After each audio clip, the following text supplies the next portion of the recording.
Ang kwento ni Tomby. Ang kwentong ito ay hango sa totoong buhay.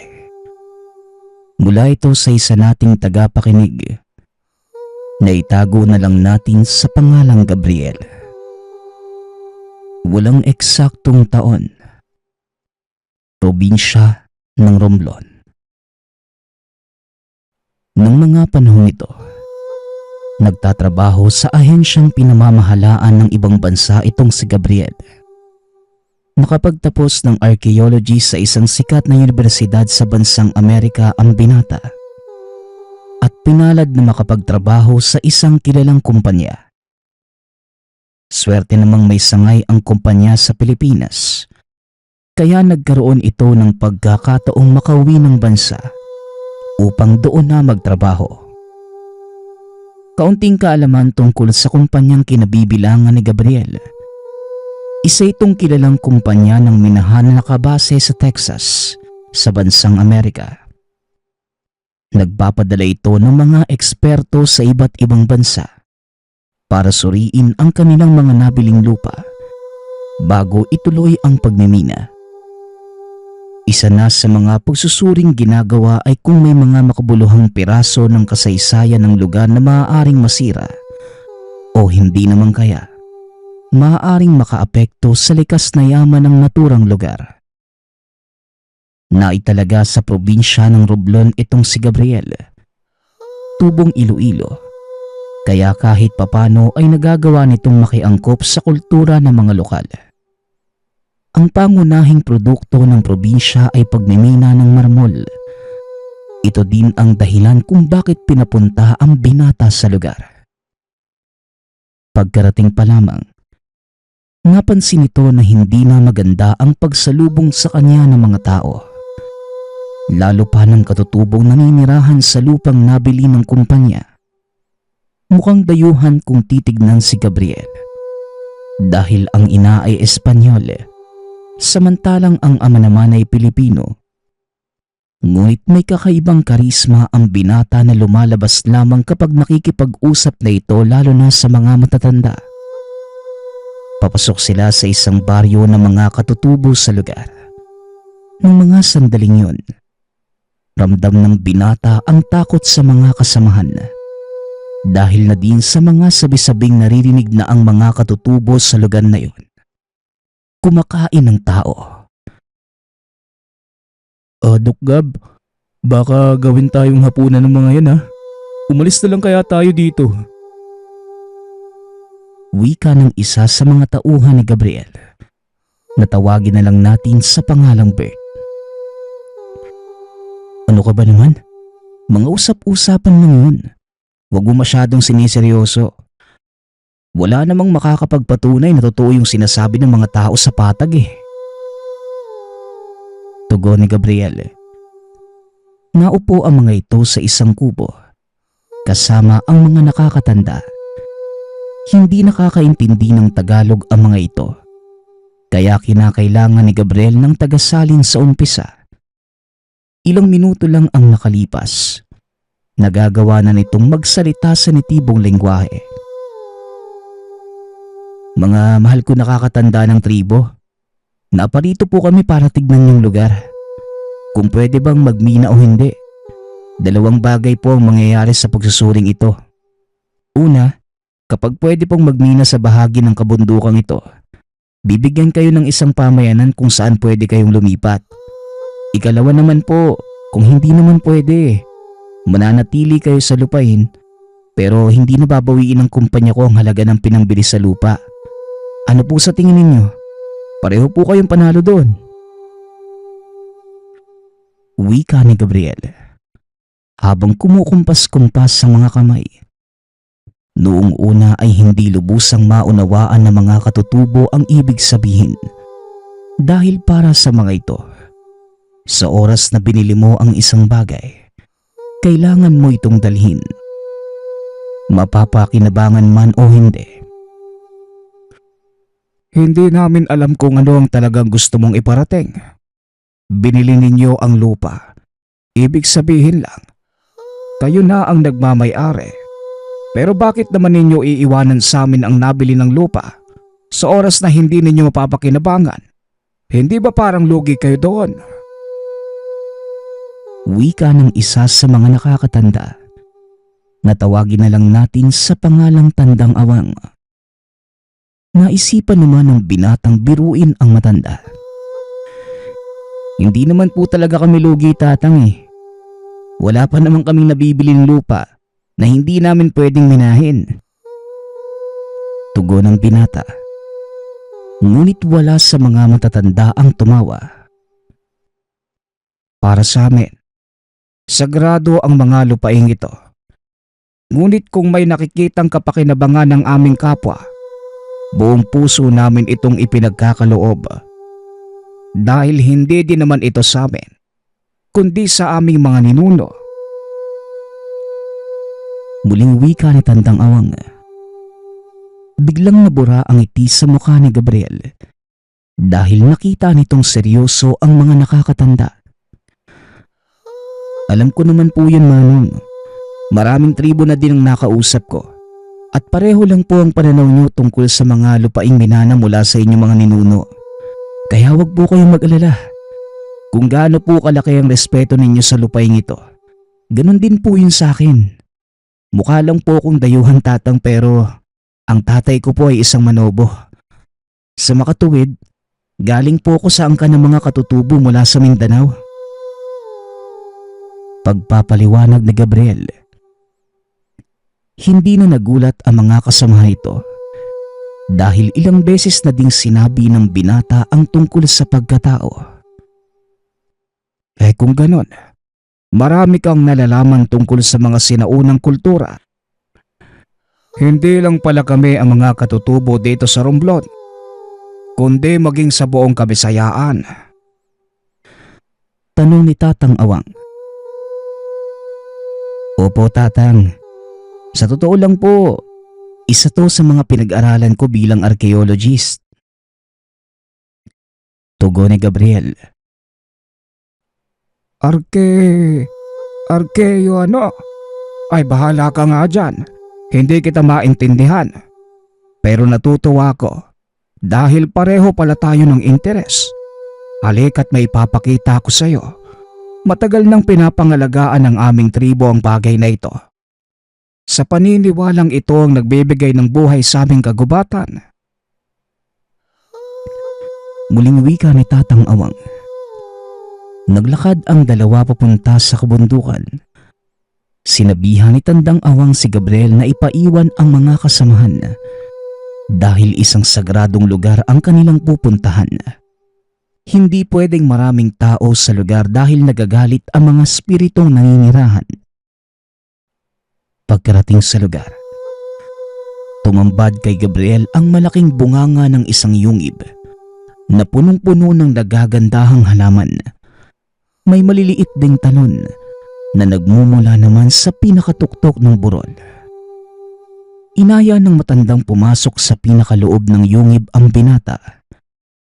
Nanlaki ang mga mata nito nang makita ang napakalawak na espasyo. Sa gitna nun ay isang altar na gawa sa bato na may nakasinding mga sulos sa 4 na sulok. Sa ilalim ng altar na yan, nahihimlay ang isang makapangyarihang diwata. Hindi man siya kilala ng aming angkan, ngunit dahil dito siya na mahinga, pinili naming pangalagaan ang kanyang himlayan. Halika, lumapit ka nang ikaw mismo ang makakita ng ibig kong sabihin. Muling wika ng matanda. Hindi na nag-aksaya ng panahon ng binata. Kaagad nitong nilapitan ang altar at inusisa.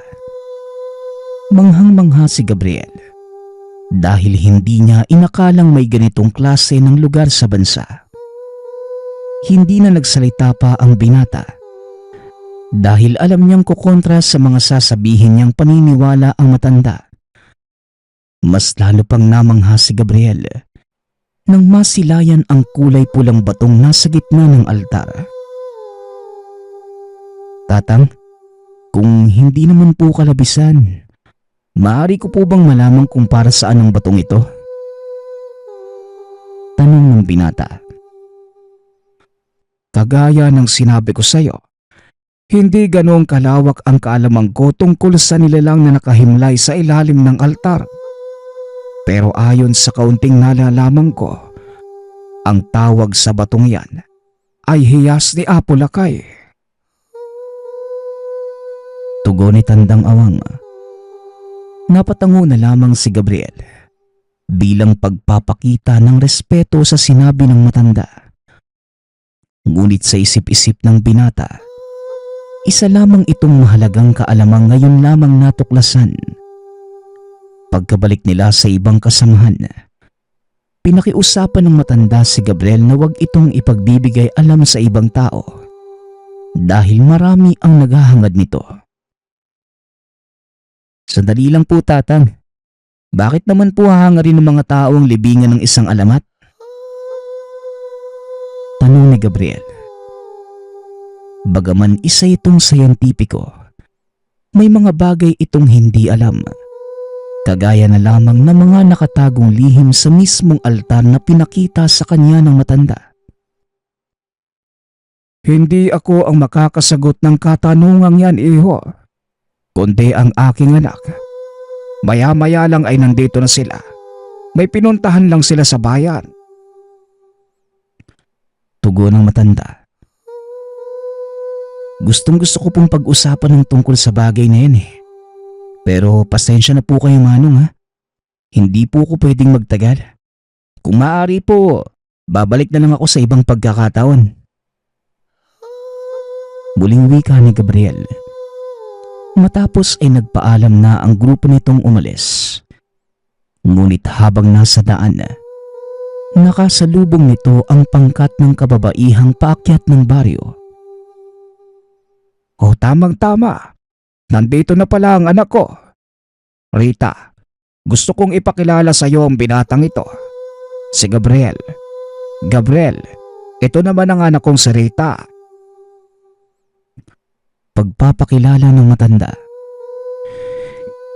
Ikinagagala kitang makilala. Maaari ko bang malaman kung ano ang pakay mo sa lugar na ito?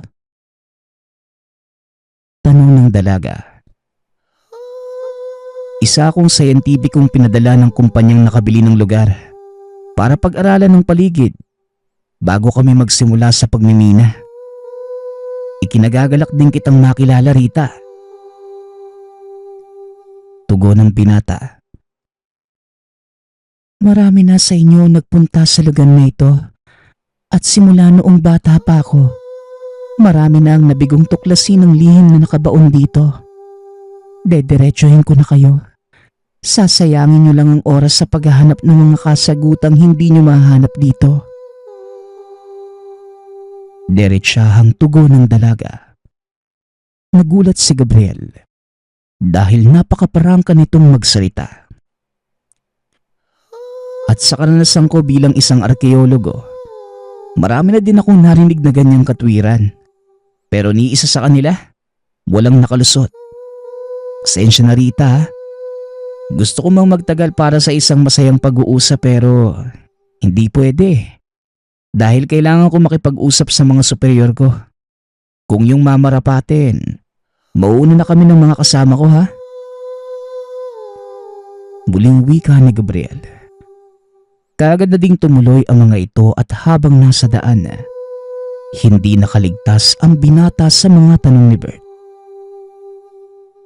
Alam mo, Dok, parang suplada yung babaeng yun, no? Sayang, ang ganda pa naman niya.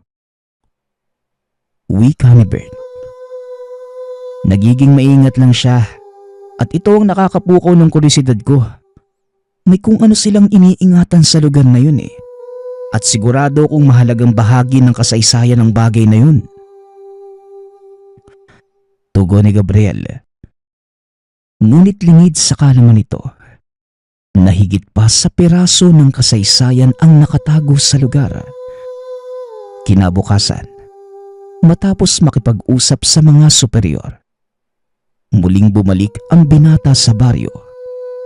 Nagulat naman si Tandang Awang dahil walang pasabi ang pagpunta nito. At ang pinagtataka pa ng matanda, ay nag-iisa lamang siyang dumating. Nakakapagtaka naman ang pagpunta mo sa baryo namin ng mag-isa. Sabihin mo, ano ang sadya mo ngayon? Tanong ni Tandang Awang. Kagaya po ng sinabi ko, handa po ako matuto tungkol sa mga kalamang nakatago sa yungib na pinagdalhan niyo sa akin. Hindi ko lubos maunawaan, Manong eh. Pero parang may humihila sa akin pabalik sa lugar na yon. Kaya makikiusap lang po sana ako. Samahan niyo po ako ulit dun. Tugon ni Gabriel. Pasensya na, iho. Nakatakda akong pumunta sa bayan para sa isang mahalagang lakad. Pero nandito naman ang anak ko. Siya na muna ang bahalang sumama sa'yo. Wika ni Tandang Awang. Napatingin si Gabriel sa dalaga na nooy nakikipag-usap sa mga kabataan ng tribo. Kagad nang nagpaalam ang matanda. Wala nang ibang pagpipilian ang binata kundi ang hingiin ang tulong ni Rita. Alam niyang hindi naging maganda ang una nilang pagkikita. Kaya naman medyo nangingilag itong makipag-usap. Gayunpaman, nanaig ang kagustuhan ng binata na muling makabalik sa altar. Kaya nilabanan nito ang hiya at kinausap ang dalaga. Rita, magandang umaga sa iyo . Hindi na ako magpapaligoy-ligoy pa. Gusto ko sanang magpasama sa iyo doon sa yungib. Kung ayos lang sa iyo. Wika ni Gabriel. Ayoko. Nako, maraming... Ano? Bakit naman? Ayoko eh. Hindi nababagay ang isang kagaya mo sa sagradong lugar na yon. Kagaya ko? Ano bang pinagkaiba? Marami. Lumaki ka sa syudad. Nabahiran na ng karumihan ng mundo ang isipan mo. Kaya naman hindi ka karapat dapat tumuntong sa lugar na yon. Masyado mo naman yata akong hinuhusgahan. Hindi mo nga ako kilala eh. Sige, walang problema. Kung ayaw mo, mag-isa akong pupunta doon. Pag-uusap ng dalawa. Naglakad paakyat ng burol si Gabriel. Nung una ang akala ng dalaga ay nagbibiro lamang ito. Ngunit nakita ni Rita na tuloy-tuloy sa paglalakad ang binata. Kaya dali-dali itong sumunod. Sandali lang. Hindi ka ba nakakaintindi? Hindi ka karapat dapat na umapak sa lugar na yon. Dudungisan mo lang ang libingan ni Apo Lakay. Yang ka na naman eh. Kaunti na lang talaga iisipin ko may personal kang galit sa akin. Hindi naman sa ganun. Kagaya ng sinabi ko, sagrado ang lugar na yon at hindi ka pwedeng umapak doon ng basta-basta. Ang tigas naman kasi ng ulo mo eh. Mamaya pagalitan ako ni tatay sa ginagawa mo. Minsan na akong sinama ng ama mo sa yungib at narating ko na ang mismong altar. Wala namang sinabi sa akin si Tandang Awang na kagaya ng mga sinasabi mo. Hindi kasi nauunawaan ni tatay ang lahat. Pero kung talagang mapilit ka, sige, samahan mo ko. Pag-uusap ng dalawa. Napangiti ang binata dahil sa wakas, nagawa nitong mapilit ang dalaga. Wala naman talagang balak pumasok si Gabriel sa lugar ng mag-isa dahil alam niya kung gaano kasagrado ang altar.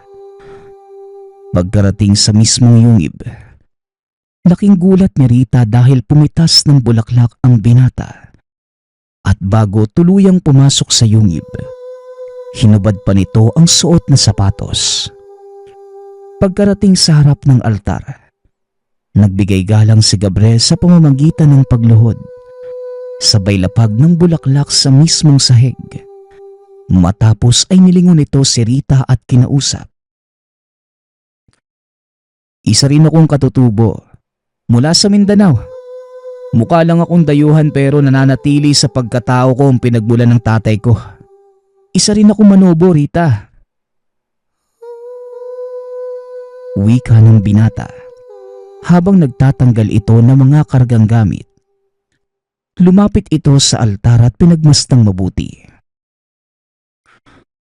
Ang batong yan ang nagbibigay ng buhay sa lahat ng nandito sa paligid.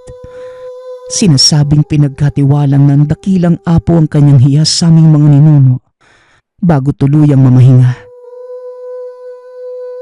Pagpapaliwanag ni Rita.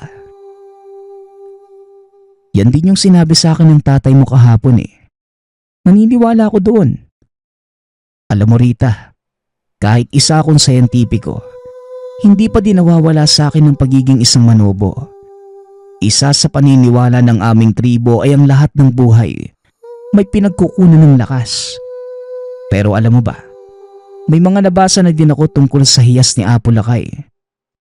Ayon na din sa ilang impormasyong nakuha ko, may kakayanan daw itong magbalik ng mga kaluluwang namayapa eh. Tugon ng binata. Oo, isang patunay sa kasulatang nabasa mo ang aming kapaligiran. Tignan mo ang mga puno at hayop sa paligid. Lahat sila umaasa sa buhay na binibigay ng mutsyang ito. Kaya hindi pwedeng mapasa kamay ng mga masasama at sakim na tao. Lalo lang magkakaroon ng kaguluhan at masisira ang balanse ng kalikasan. Wika ni Rita. Hinawi nito ang lumot para ilantad ang mga ito. Napangiti ang binata dahil ang mga titik na ginamit, baybayin o mga sinaunang titik ng ating mga ninuno. Kaya mo bang mabasa ang mga nakasulat? Wala ni isa sa amin ang nakakaunawa sa mga yan. Kaya magiging malaking tulong kung sakaling magagawa mo itong basahin. Wika ni Rita. Ngunit hindi umiimik si Gabriel. Dahil ang mga nakasulat sa bahaging yon ng sahig, hindi tungkol sa kasaysayan, kundi isang uri ng mantra para gisingin ang natutulog na nilalang sa ilalim ng altar. Mali ang paniniwala nyo Rita. Patawad pero hindi maaaring mabasa nino man ang mga katagang to. Wika ni Gabriel. Ano bang ibig mong sabihin? Si Apo Lakay ang nakahimlay sa libingang yan. Tugon ni Rita. Patuloy na nag-ikot si Gabriel at naghanap ng iba pang kasulatan hanggang sa madako ito sa mismong altar. Dito na lubusang naunawaan ng binata na hindi nga si Apo Lakay ang nakabaon sa ilalim ng altar, kundi ang isang datong aswang mula sa kapuluan ng Sugbo o ngayon ay mas kilala sa tawag na Cebu. Rita, makinig ka sa akin. Yung ilang daang taong kaalamang itinuro sa inyo, walang katotohanan.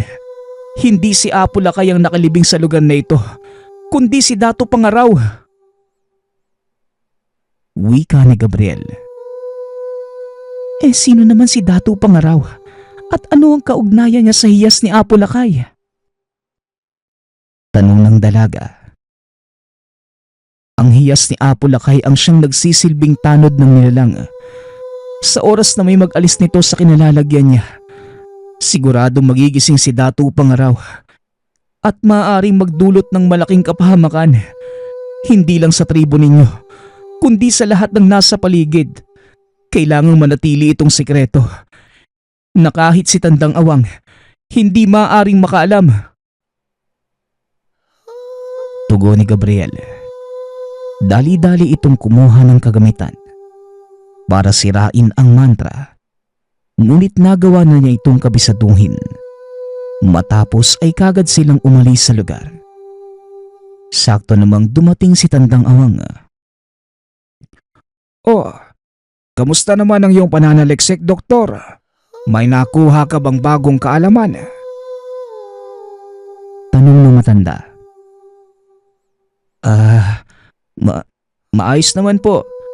Kagaya nga po ng sinabi ninyo, walang masyadong nakasulat sa puntod. Kailangan kong kausapin ng mga superior ko. Hindi pwedeng ituloy yung pagmimina dito eh. Tugon ng binata. Mukhang may tinatago ka sa akin, doktor. Ano ang natuklasan nyo sa lugar na yan? Muling tanong ng matanda. Hindi na nakapagsalita si Gabriel. Napilitan na din si Rita na sabihin sa ama ang totoo. Maaari po ba namin kayong makausap ng salilinan, tay? Tanong ng dalaga. Kaagad namang naglakad ang matanda papasok sa kanilang kubo. Kasama si Gabriel at Rita. Pagkarating sa loob ng tahanan, wala nang pagdadalawang isip pang nagsalita ang dalaga. Hindi na din ito pinigilan pa ni Gabriel. Minabuti nitong malaman ng matanda ang katotohanan kesa itago. Nagulat ang matanda sa mga natuklasan. Hindi man kapanipaniwala. Ngunit dahil sa kakayanan ni Gabriel na magbasa ng mga lumang kasulatan, nagawa nilang madiskubre ang totoong laman ng puntod na yon. Ito pala ang dahilan kung bakit hindi maaaring galawin ng hiyas. Matagal kaming pinaniwala ng aming mga ninuno na ang nakahimlay sa libingang yon ay si Apo Lakay. Wika ni Tandang Awang. Kaya nga po ko bumalik sa lugar eh. May natuklasan po akong kakaiba. Walang nasabi sa kasaysayang namatay si Apo Lakay at nagsaliksik ako ng mga bagay tungkol sa kanya. Napag-alaman ko na hindi siya isang pangkaraniwang pinuno, kundi isang mataas na uri ng batahaluman. Sa makatuwid, isa siyang immortal. Tugon ni Gabriel. Ito ang lalong nagpatibay sa hinala ng binatang hindi si Apo Lakay ang nakalibing doon. Ngayon, ano naman ang kinalaman ng hiyas ni Apo Lakay at bakit nakapatong ito sa altar? Tanong na matanda. Ang hiyas na nakapatong sa altar, pag-aari po yun ni Apo Lakay at nilagay ito bilang tanod sa katawang lupa ni Datu Pangaraw para hindi ito mahanap ng kaluluwa niya. Ito naman po ay base sa mga nabasa kong alamat ng bansa. Pero napatunayan kong hindi na alamat ang kwentong ito, kundi katotohanang matagal itinago sa mga maling kwento. Hindi na ako magtataka kung isang araw magdatingan ang mga taong nais tuklasin ang hiwaga sa lugar na ito. Hindi ako natatakot para sa sarili ko, kundi sa mga darating na henerasyon. Kung minsan, ito ang negatibong naidudulot ng pagtatago ng katotohanan. Wika ng matanda. Kung sa parte ko naman, Tandang Awang, wala kayong dapat ipag-alala. Walang ibang makakaalam ng tungkol dito. Kaya ako nagpasya kanina na wag na ding ipaalam sa inyo. Dahil natatakot akong baka kumalat ang kwento at lalong lumaki ang problema natin. Tugon ng binata. Wala ba sa mga kasulatan ng paraan kung paanong pipigilan si Datu Pangaraw sa oras na magising ito? Tanong ng dalaga. Sa kasamaang palad, hindi ako nakakita ng anumang impormasyon tungkol sa bagay na yan. Pero may kaibigan akong pwede nating pagkatiwalaan. Kailangan kong bumaba ng bayan para mapuntahan siya. Tugon ni Gabriel. Hindi na nagaksaya pa ng oras ang binata. Dali-dali na itong lumakad upang puntahan ang kaibigan. Sakto namang nasa lugar ito at nagsasagawa din ng pananaliksik. O pare, naligaw ka. Akala ko hindi ka nabababa ng bundok eh. Kumusta naman ang lagay doon? Tanong ng kaibigan na tawagin na lang natin sa pangalang Darwin. Yun nga yung dahilan kung bakit ako nandito pare. May natuklasan ako sa lupaing nabili ng kumpanya natin. Hindi ko pwedeng sabihin sa'yo dito. Ipapakita ko na lang doon pagdating sa lugar. Ano, maasahan ba kita? Tugon ng binata. Kilala kita pare. Hindi ka lalapit sa akin kung hindi ka doon kabigat ang sitwasyon. O sige, sasama ako sa'yo. Sandali lang at mag-aayos na ako ng gamit. Muling wika ni Darwin. Matapos maghanda ay kagad na ding umalis ang dalawa. Medyo gabi na nang makarating sila sa baryo. Ipinakilala ni Gabriel ang kaibigan kay Tatang Awang. Kagaya ng binata, isa ding scientifico si Darwin at ang larangan naman nito ay sinaunang paniniwala. Saklaw ng propesyon ang mga mitolohiya na kagaya ng satin. Dinala ni Tandang Awang ang mga panauhin sa isang kubo upang doon pag-usapan ang mga bagay-bagay. Dito na din sinabi ni Gabriel sa kaibigan ang dahilan kung bakit siya isinama sa lugar. Laking gulat ni Darwin dahil hindi nito inaakalang totoo ang alamat ni Dato Pangaraw. Sa mga hindi nakakaalam, si Dato Pangaraw ang kauna-unahang aswang na nabuhay sa ating bansa. Sinasabing mula sila sa kapuluan ng Borneo na tumawid sa bansa sa pamamagitan ng tulay na lupa. Namalagi ang mga ito sa kapuluan ng Panay. Matagal na panahon nilang pinagharian ang lugar hanggang sa dumaong ang pangkat ng tatlong raha na sina Dato Paiborong, Dato Puti at Raha Balinsusay. Pinaghatian ng mga ito ang buong isla.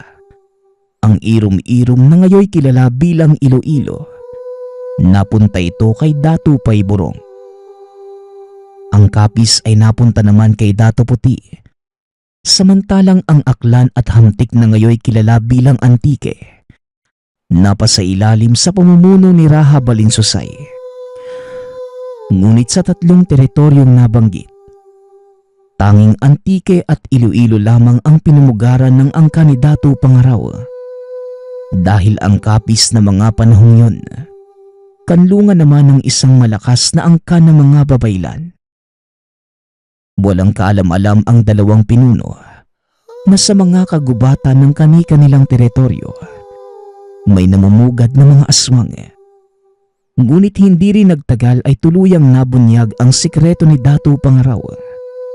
Ito ay nang minsang mangaso ang pangkat ni Dato Paiborong sa kagubatang sakop na ng Kapis. Nagulat ang mga ito nang bigla silang suguri ng malalakas na mga nilalang na hindi tinatabla ng kanilang mga sandata. Natakot ang mga ito at nagpa siyang magsipag-atras, dahilan para matunto ng mga aswang ang kanilang kinaroroonan. Sinalakay ng mga aswang ang mga tao hanggang sa napilitang umalis sa lugar si Dato Paiborong.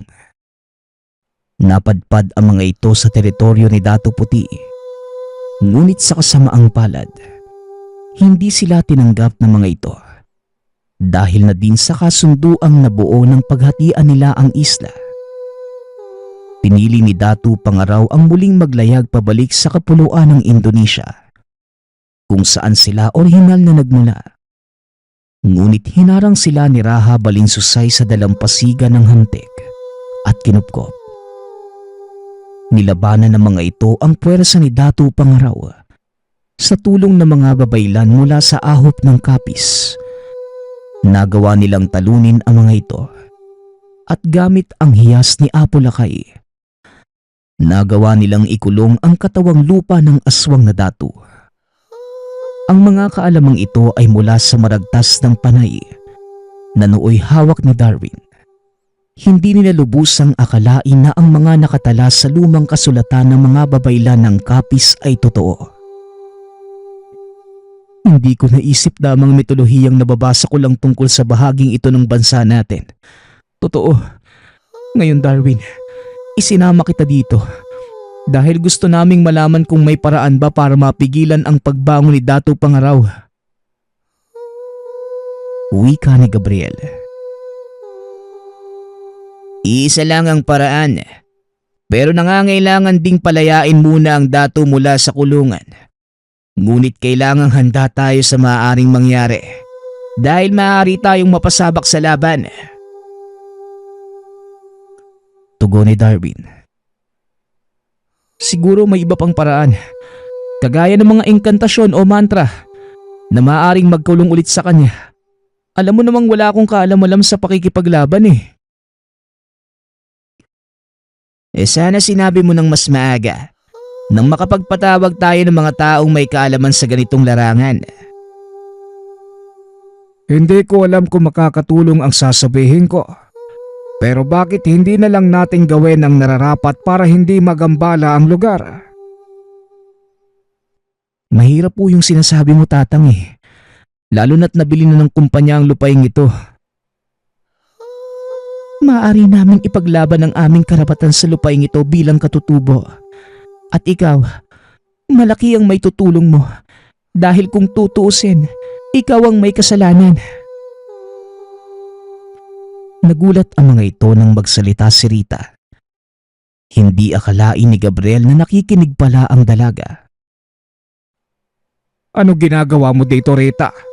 Hindi ba't sinabi kong huwag kang makikinig sa usapan ng mga lalaki?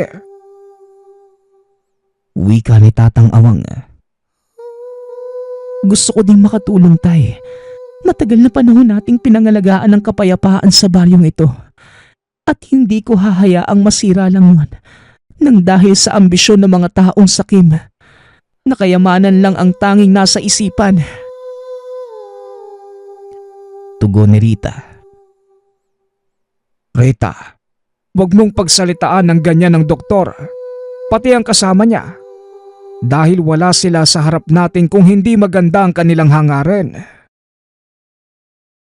Dapat lang na sila ang gumawa ng paraan para maayos ang lahat ng ito. Sila din ang dahilan kung bakit maaaring manganib ang ating baryo. Pag-uusap ng mga ito, kaagad namang lumabas ng kubo si Rita. Dahil gabi na ng mga sandaling yon, pinili na lamang ng mga itong doon magpalipas ng gabi. Habang nakahiga, pilit pa ding iniisip ni Gabriel ang mga pangyayari. Ni sa hinagap, hindi nito inakalang may mga ganung uri ng kaganapan sa ating bansa. Sa loob ng ilang taon niyang pagiging sayantipiko, hindi lubos maisip ni Gabriel na magkakaroon siya ng isang lehitimong karanasan na nooy. Katang-isip lamang kung ituring na mga kagaya niyang alagad ng siyensya. Kinabukasan, maagang bumangon si Gabriel. Nagpaalam ito sa mga kasamahan na babalik sa opisina para kausapin ang kanilang superior para hindi na maituloy ang pagmimina sa lugar. Sa kasamaang palad nabigo ito dahil nung araw din yon, nagdatingan ang mga tauhan at makinaryang gagamitin ng kanilang kumpanya sa pagmimina. Dali-daling bumalik si Gabriel sa baryo upang ipaalam ang nangyayari. Ngunit pagkarating ng binata, nakita nitong nakahanda na ang mga katutubo. Ang ilan sa mga ito ay papakyat na sa yungib, samantalang sinatandang Awang naman ay nag-aantay sa kanilang kubo. Alam naming mangyayari ito, kaya inunahan na namin. Paakyat na ang ilan sa mga kalalakihan ng tribo sa yungib para magsilbing proteksyon sa altar. Wika ni Tandang Awang, kasama ng mga kalalakihan si Darwin, upang tignan kung ano ang magagawa nito. Maaring may makapagbigay ng impormasyon sa mga nakakataas sa iyo. Kaya naman nagkukumahog silang ituloy ang pagmimina. Maaring gano'n na nga. Pero wala akong ibang pinagsabihan. Tugon ni Gabriel. Tandaan mo, iho, may tenga ang lupa, may pakpak ang balita. Kaya huwag kang papakasiguro, lalo na sa mga taong nasa paligid mo. Hindi lahat ng yan ay tapat sa iyo. Ang ilan sa kanila ay nakadikit lang dahil may pakinabang ka para sa kanila. At ang ilan naman, makikinabang lang sa kung anong nagiging bunga ng paghihirap mo. Wika ni Tandang Awang. Ano pa man ang sabihin niyo, Manong, wala na po akong magagawa. Nandito na to. Patawad kung hindi ako naging maingat sa mga kilos ko. Wika ng binata. Matapos ang pag-uusap ay dali-dali nang nagpunta ang mga ito sa yungib upang samahan ang iba. Nagsagawa ng malaking apoy ang mga katutubo sa mismong harap ng kuweba upang magsilbing palatandaan. Mula doon ay tanaw ang kalsada kung saan dadaan ang mga sasakyang paakyat sa kabundukan. Pumasok sa loob si Gabriel. Nakitang naghahalungkat sa paligid ng altar si Darwin. Tumambad sa binata ang napakadami pang mga kasulatan na naglalaman ng mga paraan kung paanong ipagtatanggol ang lugar kung sakaling dumating ang ganoong pagkakataon. Sa hula ko, pare, sinumpong ka na naman ang katamaran mo sa paghanap, no? Tignan mo ang paligid. Hayaan ang mga kasagutan sa tanong mo. Hindi natin kailangan magbuwis ng buhay dito. Ginawa ang lugar na ito ng kung sino mang mga nauna sa atin na may sariling pangproteksyon. Saka, yung nasirang kasulatan. Hula ko, ikaw din ang may gawa nun, di ba? May kopya ka ba ng mga nakasulat doon? Tanong ni Darwin. Natulala na lamang si Gabriel sa mga sinabi ng kaibigan. Kung hindi pa ito hinampas ni Rita sa balikat, hindi pa babalik sa wisyo ang binata. Dali-dali nitong dinukot sa bulsa ang papel na pinagsulatan ng mga sinirang kasulatan. Iniabot ito kay Darwin. Ang bahaging ito, ang siyang susi para tuluyang mabuksan ang proteksyon ng lugar. Matanong nga pala kita, pare, bakit mo pala sinira tong bahaging ito? Tanong ni Darwin. Nagkamali ako ng pagkakaintindi, pare. Ang buong akala ko, ang mga nakasulat na yan ay mantra para gisingin ang nakahimlay na katawan ni Datu Pangaraw. Tugon ni Gabriel. Napailing na lamang si Darwin dahil sa kapalpakan ng kaibigan. Ano ka ba naman, pare? Hindi ka na talaga nagbago. Minsan lawakan mo ang pag-unawa mo sa mga bagay-bagay. Scientifico tayo, pare. Hindi manghuhula. Wika ni Darwin. Matapos ay binasa nito ang mga nakasulat sa papel na iniabot ni Gabriel. Laking gulat ng lahat. Dahil kusang nagliwanag ang hiyas na nasa altar at yumanig ang paligid. Dali-daling lumabas ang mga ito sa yungib at pagkadating sa bukana. Namangha ang mga ito dahil lumantad ang totoong anyo ng kuweba. Isa itong malaking dambanang gawa sa bato. Hindi akalain ng mga katutubong may ganoong klaseng lugar sa kanilang baryo. Ilang minuto pa ang nakalipas. Nagbigay na ng hudyat ang mga katutubong malapit na ang mga sasakyang gagamitin sa paghukay. Natanaw na ito nila Gabriel, kaya kagad silang gumawa ng barikada sa daan. Nakatayo ang mga ito habang inaantay ang pagdating ng mga tauhan ng kumpanya. Ngunit laking gulat ng binata dahil natanong nito si Bert kasama ang ilan sa mga manggagawa. Gabriel, anong ginagawa mo? Bakit kasama mo yung mga taong yan? Hindi ba dapat ikaw ang nasa posisyon ko ngayon? Wika ni Bert. Hindi niyo pwedeng ituloy ang pagmimina sa lugar na to dahil may mahalagang bahagi ng kasaysayan ang nakabaon dito. Iatras mo ang mga tauhan mo, Bert. Tugon ni Gabriel. Pasensya na, Gabriel. Sumusunod lang ako sa utos. Kaya patabihin mo ang mga katutubo dahil hindi magdadalawang isip ang mga sasakyang to na sagasaan sila. Muling pakiusap nito. Ngunit sa pagkakataong yon si Tatang Awang na ang sumagot. Hindi. hindi aalis sa mga katutubo kahit pagkamatayan ng sapete namin. Wika ni Tandang Awang. Sayang, Gabriel. Yayaman ka na sana ng husto eh. Kaso pinakawalan mo pa ang pagkakataon. Ngayon, mamamatay kayo kasama ang mga katutubong ito. Tugon ni Bert. Sabay senyas sa mga kasamahang umabante. Umandar ang mga sasakyan. Ngunit nanatiling nakatayo sa gitna ng daan ang mga katutubo kasama sila Gabriel. Ngayon, lumabas na ang totoo mong kulay, Bert. Pera lang pala ang habol mo eh. Hindi ka na nakontento sa kung anong meron ka ngayon. At alam kong hindi ka makukontento kailanman. Yun lang naman ang mahalaga sa mundong to ah. Dahil hindi ka mabubuhay ng walang salapi, Gabriel.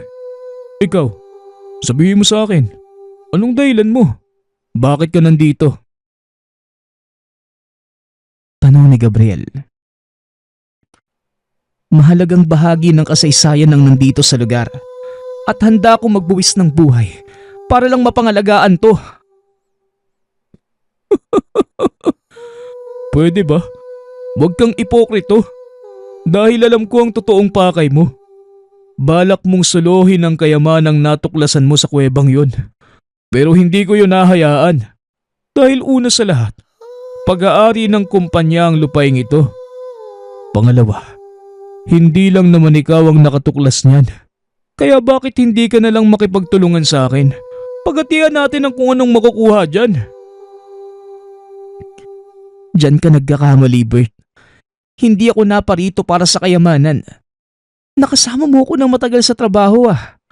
Dapat alam mo kung ano ang mas mahalaga para sa akin. Pag-uusap ng dalawa. Tuloy-tuloy ang pag-usad ng mga sasakyan. Hanggang sa wala ng pagpipilian ang mga katutubo kundi ang lumaban. Pinagbabato ng mga ito ang sasakyan. Dahilan para masugatan ang ilan sa mga nakasakay. Maging ang nagmamaneho. Dito na gumamit ng dahas si Bert. Inutusan nito ang ilan sa mga tauhan na pagbabarilin ang mga katutubo. Ngunit bago pa man sumunod ang mga tauhan, nagkaroon ng malakas na pagyanig. Isang malakas na sigaw ang narinig mula sa loob ng kuweba. Nilingon ni Gabriel si Darwin. Napagtantong hindi nila ito kasama. Ilang minuto pa ay tila may kung anong paparating.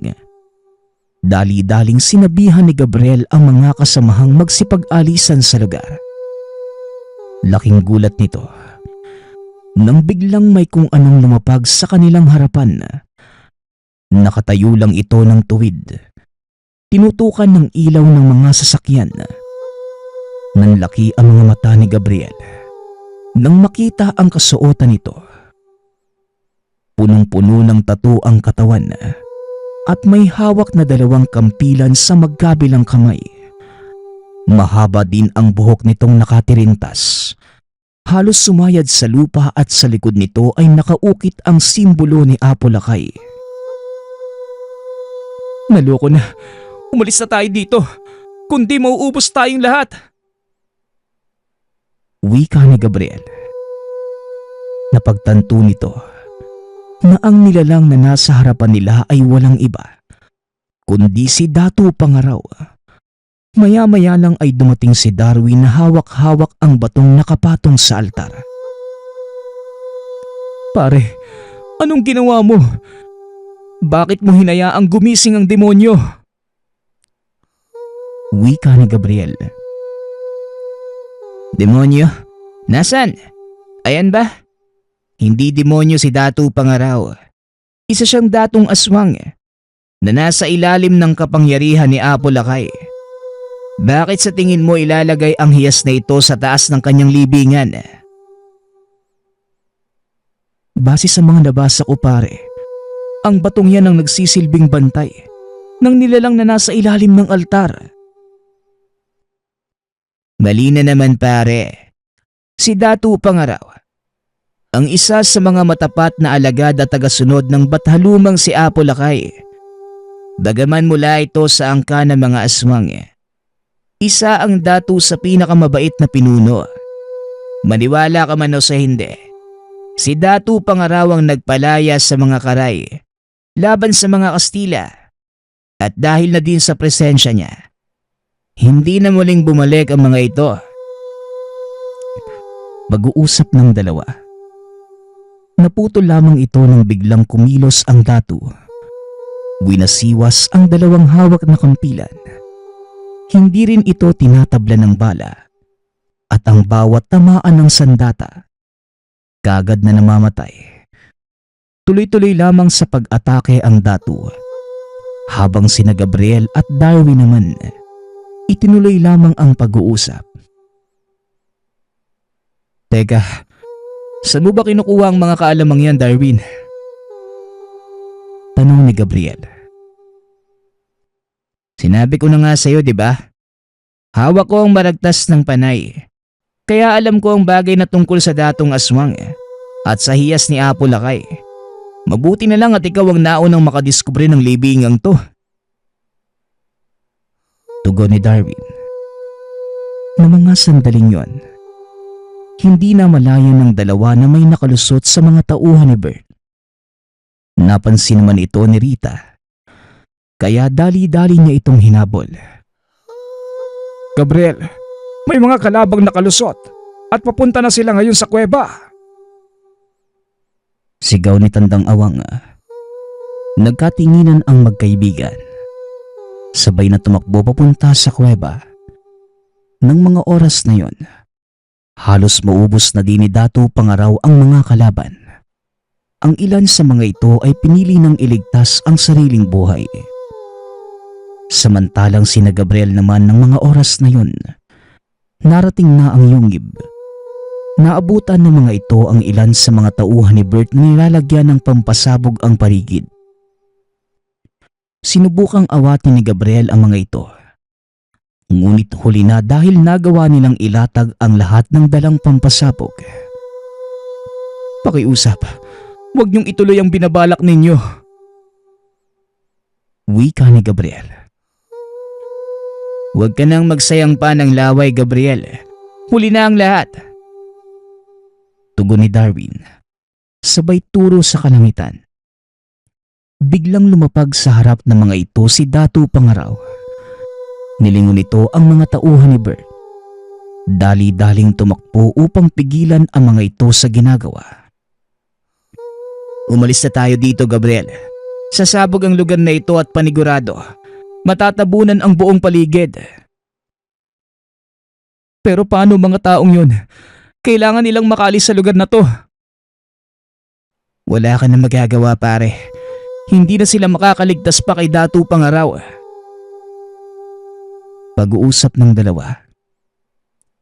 Habang papalayo, inihagis ni Darwin ang mutya papasok ng yungib. Pinagpapatay naman ni Datu Pangaraw ang ilang tauhan ni Bert na nasa loob. Ngunit sa kasamaang palad, may isang nakaligtas at tuluyang pinasabog ang lugar. Dumagundong ang buong paligid. Unti-unting gumuho ang yungib, maging ang halos kalahati ng bundok na kinaroroonan nito. Wala nang nagawa ang mga katutubo kundi ang manood sa unti-unting pagkasira ng lugar na kanilang iningatan sa loob ng mahabang panahon.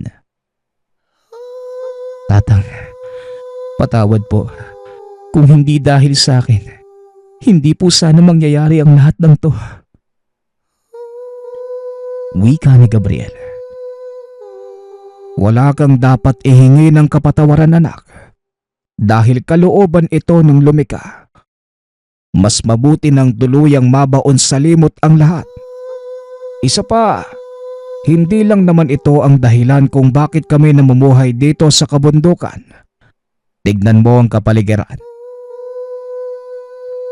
Tugon ni Tandang Awang habang iniikot ang tingin sa paligid. Isang mahalagang bahagi ng kasaysayan ang nawala, tatang. Ito ay kasama sa inyong kultura. Tama ka, Gabriel. Bahagi ito ng kasaysayang hindi dapat maungkat pa. Ang kailangan na lang nating gawin ngayon, ang umusat. Tugon ng matanda. Kagad itong lumuhod ng nakaharap sa araw. Nang tignan ni Gabriel ang ilan sa mga katutubo, nakaluhod na din ang mga ito. Kaya bilang pagrespeto sa kanilang nakagawian, lumuhod na din si Gabriel at Darwin. Matapos ang pagbibigay pugay sa panibagong araw, kagad nang nagpaalam si Darwin.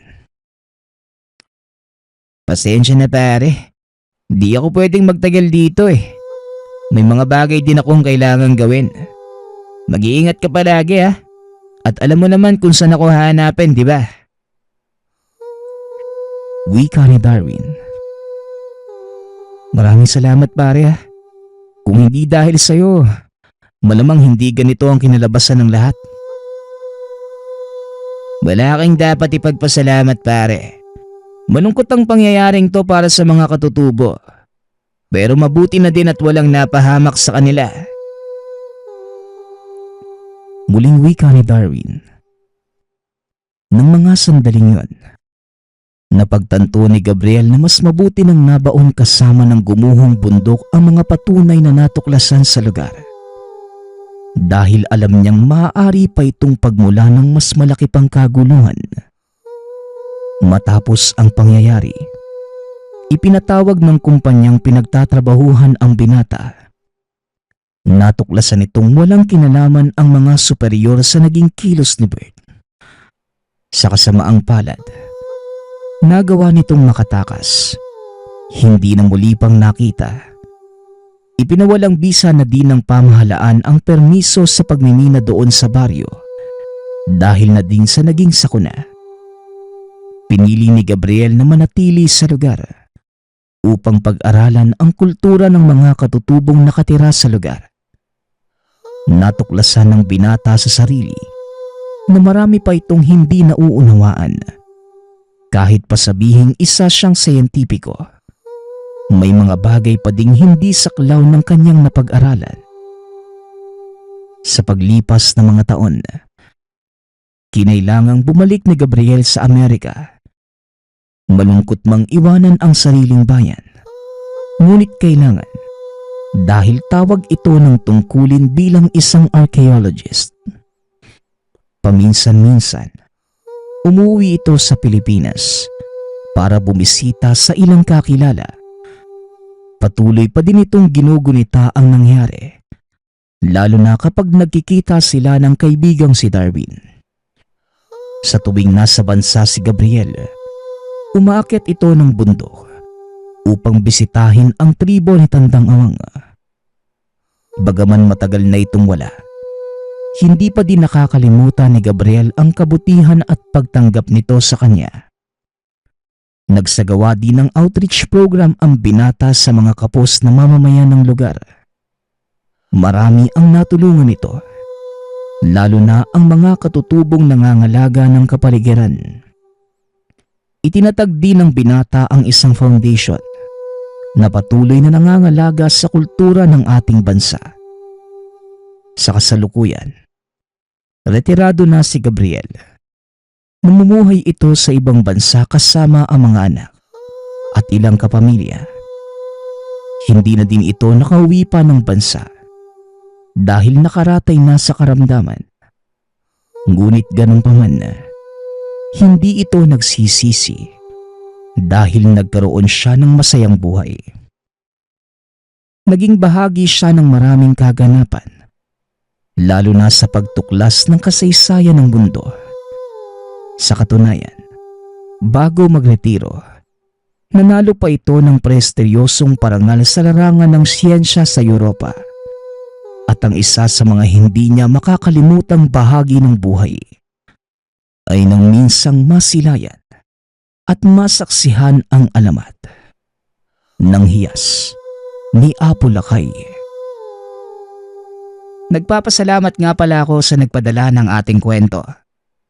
Naway nagustuhan niyo ang inyong napakinggan. Nagpapasalamat din ako sa lahat ng patuloy na nakikinig at sumusuporta sa ating channel. Naway patuloy niyong suportahan at pakinggan ang ating mga kwento. Hanggang sa muling pakikinig. Paalam.